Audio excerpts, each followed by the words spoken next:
Raymond says, what is your take on GRC versus data privacy roles? Now, you guys stay with us. I'm going to be taking questions for a bit, and Will's got an offer, but he's got some video issues, so I'm going to take a couple questions while we're waiting for his video to come back up. Raymond says, what is your take on GRC versus privacy roles, market trends? GRC roles versus market trends. A lot of these roles tend to be um, very, very closely related.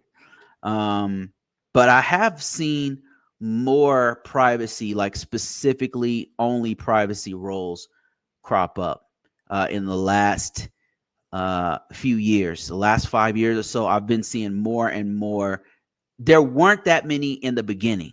There just weren't that many.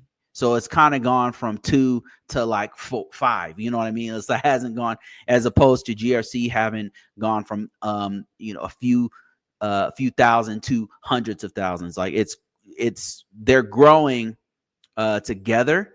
I would say that there's been more growth that I've seen from data privacy, just because specific data privacy jobs didn't exist, a decade ago, or very, very, very, very few. And now there's a whole bunch more that I'm seeing that is a lot of just purely data privacy roles, as organizations have gotten more, have put more emphasis on privacy of people's data. Thank goodness. But I don't think it's enough, to be honest with you. They should definitely have more privacy roles, more integration of privacy into GRC itself. But as a GRC person, a lot of times I'm having to help out or do privacy impact assessments or privacy threshold analysis, or participate in some other privacy documentation or process.